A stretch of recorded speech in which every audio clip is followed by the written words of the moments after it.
नमस्कार दोस्तों, स्वागत है आपका हमारे यूट्यूब चैनल एग्रीकल्चर क्लासेस पर। इस वीडियो में आपके लिए बीएससी एग्रीकल्चर सेकंड सेमेस्टर के food processing and safety issues का वीडियो का पार्ट 3 लाया हूं। अगर आपने अभी तक वीडियो का पार्ट 1 और 2 नहीं देखा है तो उसे ज़रूर देख लीजिएगा, क्योंकि उसमें बहुत ही ज़्यादा इंपॉर्टेंट प्रश्न दिए गए हैं। उसकी लिंक डिस्क्रिप्शन बॉक्स में दे दी गई है, आप वहाँ से देख लीजिएगा। पहला प्रश्न है, दूध में पाई जाने वाली शर्करा है। तो दूध में पाई जाने वाली शर्करा लैक्टोज है। अगला प्रश्न है, भैंस के दूध का पीएच मान होता है। तो भैंस के दूध का पीएच मान 6.6 से 6.8 होता है। अगला प्रश्न है, गाय के दूध में वसा व एसएनएफ की मात्रा कितनी होती है। तो गाय के दूध में वसा 3.5% और एसएनएफ 8.5% होता है। अगला प्रश्न है, दूध में प्रोटीन किस रूप में पाई जाती है। तो दूध में प्रोटीन कोलाइडल के रूप में पाई जाती है। अगला प्रश्न है, स्किम मिल्क में वसा व एसएनएफ की मात्रा है। तो स्किम मिल्क में वसा 0.5% और एसएनएफ 8.7% होता है। अगला प्रश्न है, स्टैंडर्ड मिल्क में फैट तथा एसएनएफ की मात्रा होती है। तो स्टैंडर्ड मिल्क में फैट 4% और एसएनएफ 8.5% होता है। अगला प्रश्न है, गाय के खीस में कितने प्रतिशत वसा पाई जाती है। तो गाय के खीस में 3.97% वसा पाई जाती है। अगला प्रश्न है, ICMR के अनुसार प्रतिदिन कितना दूध एक मनुष्य को चाहिए। तो ICMR के अनुसार एक दिन में मनुष्य को 280 ग्राम दूध की आवश्यकता होती है। अगला प्रश्न है, देश का पहला सहकारी दुग्ध संघ कब प्रारंभ हुआ। तो ये 1931 में प्रारंभ हुआ। अगला प्रश्न है, सहकारिता की सहायता से डेयरी विकास कार्यक्रम प्रदेश में कब प्रारंभ हुआ। तो सहकारिता की सहायता से डेयरी विकास कार्यक्रम प्रदेश में 1920 में प्रारंभ हुआ। अगला प्रश्न है, FSSAI का पूरा नाम क्या है। तो इसका पूरा नाम food safety standard authority of India है। अगला प्रश्न है, ऑपरेशन फ्लड की शुरुआत हुई। तो ऑपरेशन फ्लड की शुरुआत 1970 से हुई। अगला प्रश्न है, अमूल का पूरा नाम है। तो अमूल का पूरा नाम आनंद मिल्क यूनियन लिमिटेड है।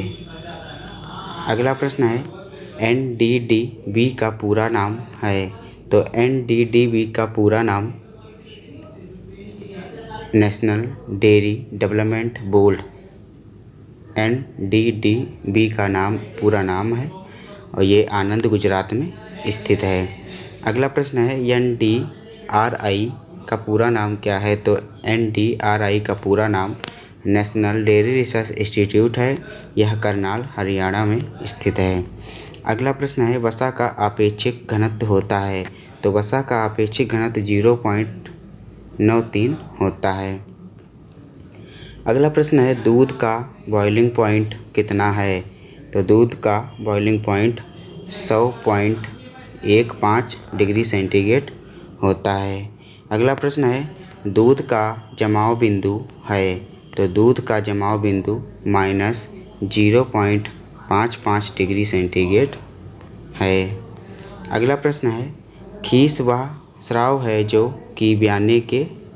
तो खीस वह स्राव है जो कि ब्याने के तुरंत बाद प्राप्त होता है। अगला प्रश्न है, खीस का आपेक्षिक घनत्व है। तो खीस का आपेक्षिक घनत्व 1.04 से 1.08 है। अगला प्रश्न है, खीस का स्वाद होता है। तो खीस का स्वाद तीखा होता है। अगला प्रश्न है, गाय का खीस कितने दिन में सामान्य दूध में परिवर्तित हो जाता है। तो गाय का खीस 1 सप्ताह में सामान्य दूध में परिवर्तित हो जाता है। अगला प्रश्न है, खीस में लाल रंग दर्शाता है, तो खीस में लाल रंग रक्त का मिश्रण दर्शाता है। अगला प्रश्न है दूध का पीएच मान होता है, तो दूध का पीएच मान 6.6 होता है। अगला प्रश्न है दुग्ध वसा गोलिकाओं के ऊपर बनी झिल्ली किसकी होती है, तो दुग्ध वसा गोलिकाओं के ऊपर बनी झिल्ली फास्फोलिपिड की होती है। अगला प्रश्न है दूध में पाए जाने वाले प्राकृतिक एंटीऑक्सीडेंट हैं, तो विटामिन ई, कैरोटीन तथा लाइपेज प्राकृतिक एंटीऑक्सीडेंट हैं। अगला प्रश्न है लैक्टोज किस प्रकार की शर्करा है, तो लैक्टोज डाइसैकेराइड प्रकार की शर्करा है। अगला प्रश्न है सामान्य दूध में नाइट्रोजन की मात्रा होती है, तो सामान्य दूध में नाइट्रोजन की मात्रा 0.5% होती है।